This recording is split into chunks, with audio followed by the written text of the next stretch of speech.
ನಮಸ್ಕಾರ ಪ್ರಿಯ ವೀಕ್ಷಕರೇ, A N news ಸ್ವಾಗತ. ನಾನು ನಿಮ್ಮ ನಿರಂಜನ್ ಸರೂರ್. ಬೆಳಗಾವಿ ಜಿಲ್ಲೆಯ ಹುಕ್ಕೇರಿ ತಾಲೂಕಿನ ಹಿಡಕಲ್ ಡ್ಯಾಮಿನ ಶ್ರೀ ಗಣಪತಿ ದೇವಸ್ಥಾನದಲ್ಲಿ ಇತ್ತೀಚೆಗೆ ಛತ್ರಪತಿ ಶಾಹು ಮಹಾರಾಜ್ ಶಿವಾಜಿ ಅವರ ಜನ್ಮ ದಿನಾಚರಣೆಯನ್ನ ಅದ್ದೂರಿಯಾಗಿ ಆಚರಿಸಲಾಯಿತು.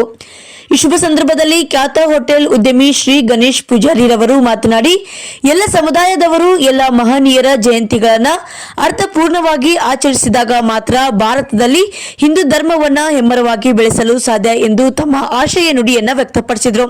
ಇನ್ನು ಈ ಕಾರ್ಯಕ್ರಮದಲ್ಲಿ Chandrashekhar Ganachari, Manoj Jagtap, Ganesh Chinchi, Ganesh Belagavi, Suresh Kamble, Hidkal dam digital group ಹಾಗೂ ಹಿಂದೂ ಪರ ಸಂಘಟನೆಗಳ ಕಾರ್ಯಕರ್ತರು ಹಾಗೂ ಇನ್ನೂ ಹಲವಾರು ಗಣ್ಯರು ಈ ಸಂದರ್ಭದಲ್ಲಿ ಉಪಸ್ಥಿತರಿದ್ದರು. ವರದಿಗಾರರು ನಿರಂಜನ್ ಶಿರೂರ್, ಎಎನ್ ನ್ಯೂಸ್, ವಿಜಯಪುರ.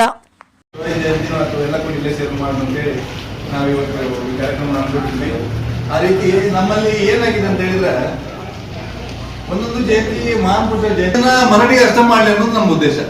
ಬೇರೆಯವರು ಪಾಲ್ಗೊಳ್ಳೋದಿಲ್ಲ. ಈ ಬಸವ ಜಯಂತಿ ಬಂದಾಗ ಲಿಂಗಾಯತ ಕಮ್ಯುನಿಟಿ ಅಷ್ಟೇ ಬಸವ ಜಯಂತಿ ಬಗ್ಗೆ ಮಾಡ್ತಾರೆ, ಬೇರೆ ಸಮುದಾಯದವರು ಅದಕ್ಕೆ ಸೇರಲಿಲ್ಲ. ಆಮೇಲೆ ಈಗ ಸಂಗೊಳ್ಳಿ ರಾಯಣ್ಣ ಬಂದಾಗ ಆ ಸಮುದಾಯ ಸೇರ್ತದೆ, ಬೇರೆ ಸಮುದಾಯ ಕೊಡೋದಿಲ್ಲ.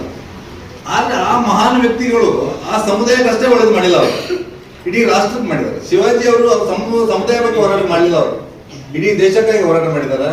ಹಾಗಾಗಿ ಆ ಜಯಂತಿಯನ್ನು ನಾವು ಮಾಡೋದು ನಮ್ಮ ಕರ್ತವ್ಯ ಇದೆ. ಹಾಗಾಗಿ ನಾವೆಲ್ಲರೂ ಒಂದು, ನಾವೆಲ್ಲರೂ ಬಂದು, ನಾವೆಲ್ಲರೂ ಹಿಂದೂ ಅಂತೇಳಿ ಇವತ್ತಿನ ದಿವಸ ನಾವು ಒಂದು ಜಯಕಾರ ಹಾಕೊಂಡು ಎಲ್ಲರೂ ಸೇರಿ ಇನ್ನು ಒಂದಾಗೋಣ, ಬೇರೆ ಬೇರೆ ಮಾಡೋದು ಬೇಡ, ಎಲ್ಲ ಜಯಂತಿಯಲ್ಲಿ ಎಲ್ಲರೂ ಪಾಲ್ಗೊಳ್ಳೋಣ ಅಂತ ಹೇಳ್ತಾನೆ. ಮುಂದಿನ ಶಿವಾಜಿ ಜಯಂತಿ ನಾವು ಮಾಡಿದ್ವಿ.